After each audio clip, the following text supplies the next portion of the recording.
Hello, my name is Erica Shea, and you are tuned into Slay, where each week you and I turn our attention inward and reflect on ideas intended to help move you into a state of inspiration and empower you to take decisive, proactive action toward achieving your goals and reaching your highest potential. Today, we are discussing the importance of taking time to ask questions and seek clarity, as the act of doing so plays a key role in helping you protect your peace and stay in your power.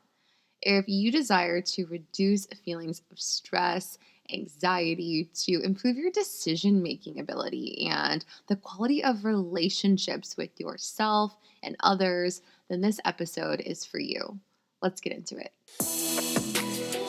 According to a recent study done by the American Academy of Matrimonial Lawyers, communication problems are the number one reason for divorce in the United States. I'm surely could have guessed that on your own, but they cite that about 67.5% of all divorces fail due to a breakdown of communication.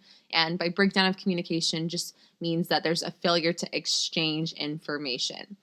It is something that I want to highlight because it's just one relationship, but we know that it's not isolated to just romantic relationships. Like we get that measure from that stat, but we have relationships with our coworkers, within our families, with everyone, right? And so there are these opportunities for these breakdowns in communication. And there's this idea too that I don't know if you'll agree with or not, but it states that there's no such thing as relationship problems, only personal problems that are reflected in a relationship.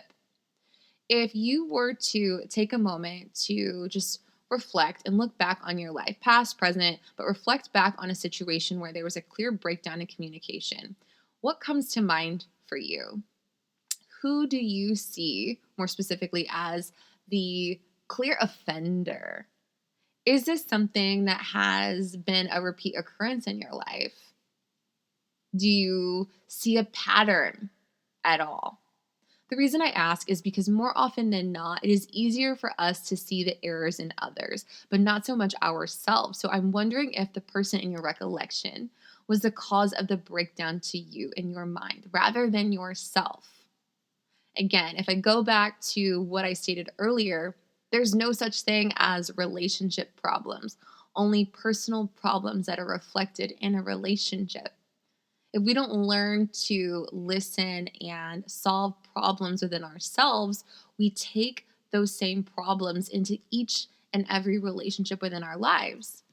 As a serial monogamous since forever, as someone who's been married and divorced, as someone with kids, as someone who has lost her fair share of friends, I can think back to just a million and one moments, honestly, like that, and could find a reason to pin blame on others outside of myself with ease, honestly, for each and every one of those occurrences. I can tell you what someone did to make me choose to shut down, to go off, to stop opening up, and just pull back because it was always a conscious choice. I consciously separated myself from my peace in those moments in order to hold on to these icky feelings of whatever was causing just emotional turbulence within me to demonstrate a point to them, to that person, that I was feeling away and it would be wise for them to do something about it. I had this idea that if someone cared for me, they wouldn't make me feel crappy. That's just not something that they would do. They would want to know how I'm feeling. They would want to know what's going on internally for me. They would want to try to understand. They would just know me so well that they would know what's okay and what isn't. Well, that's first of all, it's just so unfair, but if you remember back, I think it was like episode 6, we talked about that moment that I had with the Rumi quote, which is, what you seek is seeking you. I'm telling you, it was the ultimate turning point for me. And it's when I truly realized that I needed to take personal accountability and responsibility and ownership for everything that I want, especially since I could and I can't. So, what do I mean by that?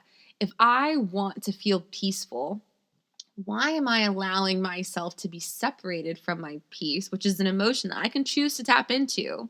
But I allow myself to be separated from it just by thinking about something someone said or didn't say or did or didn't do, essentially making them the holders and the keepers of my peace until I decided that I was going to take it back or felt that their actions allowed them back into my life, which allowed my peace to come back into my orbit. Just sad to think about it, honestly. It's just sad to even talk about it that way, but I'm serious. It led me to get curious and ask questions. It led me to flip everything back on myself anytime I felt I wasn't getting what I wanted out of an exchange. It led me to start manipulating, literally in my mind, my perspective and how I viewed my life and situations rather than focusing my attention on my increasing sadness, frustration, pain, you name it, all of those feelings that were super real in my body. I found the emotions transform into just cues. Like they became these prompts that would direct my attention from myself and what I was feeling that could be super overwhelming and debilitating and all consuming. It cued me to direct my attention outward and to start pulling information from the person outside of me that I was talking to. So, literally, any statement that would run through me in some negative or unfavorable way, it became a point of exploration for me. I'm like, okay, I need to know about that. I wanted to understand better what was going on. And I felt compelled to understand why it caused the reaction that it did, especially when knowing that I don't keep people in my life that don't deserve to be in my life. So that means knowing the person's heart, I was better able to zoom out from the moment and allow myself to see how it's not necessarily their intention to be malicious. And it enabled me to give them the benefit of the doubt that their delivery, it just wasn't the best because they're in the thick of their emotions right now as well, right? And they're allowed to be. It enabled me to create mental space for them and space for my fury or my sadness or my emotions, whatever I was feeling. And by space for it, I mean space from me as well. I didn't necessarily have to hold on to that anymore because I had zoomed out and I had created that space. The first phase of change when I started doing this was just me being able to listen more, to not immediately interject or defend myself whenever someone said something that really rubbed, but to listen and to see if the answer behind my frustration or my grief or my pain, it would be revealed by the conclusion of them talking. Sometimes it would. Sometimes, more often than not, it wouldn't. But that's also because so many of us are lacking in communication skills. And it's scary and hard and uncomfortable being vulnerable, especially when the person on the receiving end hasn't demonstrated that they know how to respond to you healthily. You don't necessarily feel safe if you've had more negative interactions and exchanges than not.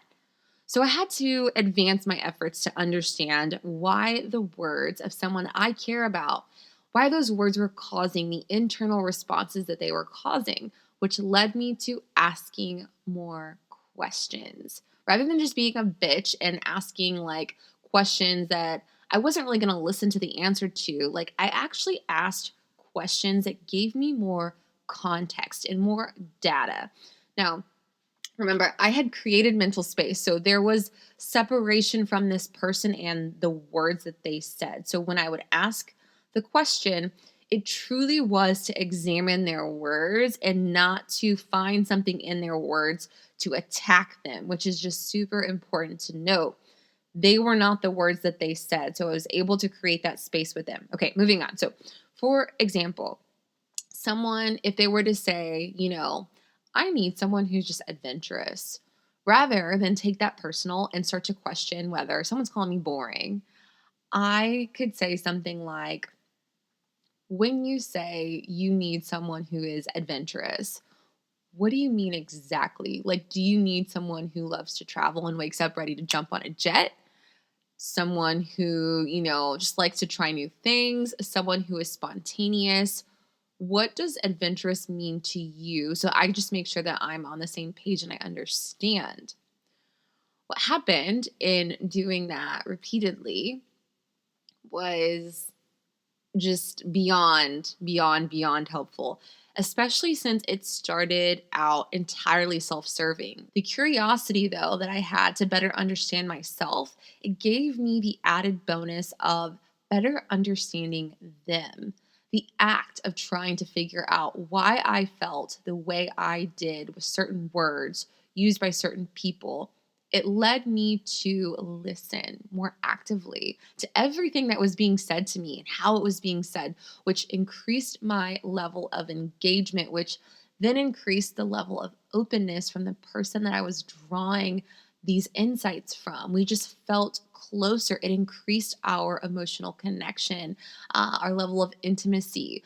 My relationship with Austin has been the best evidence of that. Protecting your peace is about choosing what you are going to engage in. What are you going to give yourself to? And if you're going to engage in something and you're going to give yourself to something, you need to run it through a fucking test and see if it's worth it. Like, you don't just give someone a job without making sure that they are worthy of it. They are able to handle it. They have some of the necessary skills to be successful. It's the same thing when it comes to giving up your peace, is what I'm about to let myself succumb to. These not so great emotions, are they justified? Am I justified in giving up my peace and choosing this feeling without asking more questions and doing my due diligence? Where are you experiencing breakdowns in your life? Like, where do you feel vulnerable?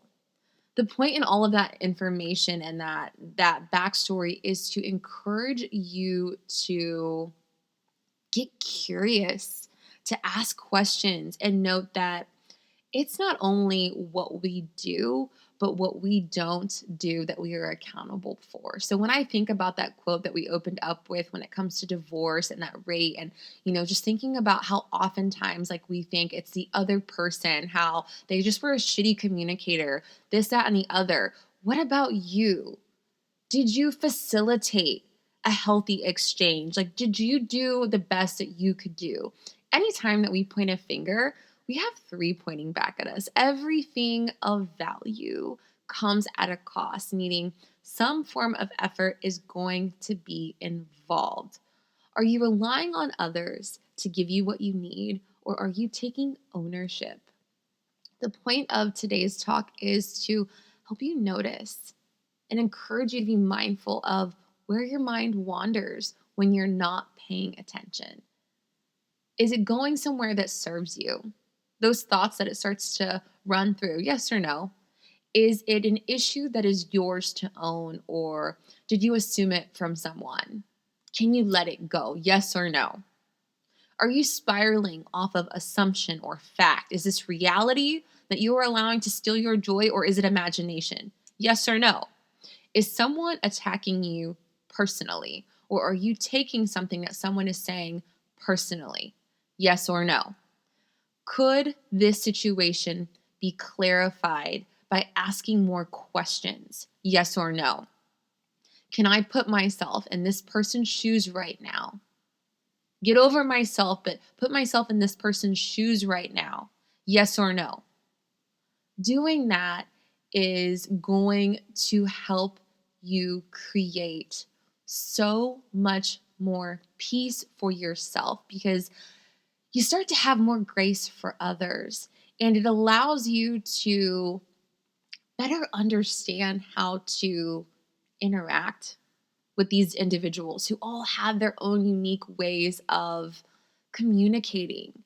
Asking questions is the best way to help you protect your peace, because you know what's for you, you know what's not, you know what is worth your energy, and what is not.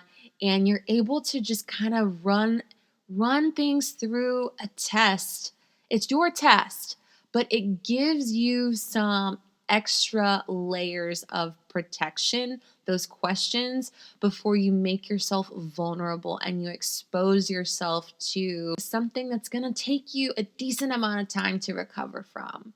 So it's just food for thought today. That's all it is. Know that fulfillment depends on your clarity, and you can always gain that. It's yours for the taking always. You just have to be willing to ask the questions. And if you're not getting the answers that you're looking for, you're not getting the right answers, you got to ask better questions. So listen to yourself. Notice what's going on in your body.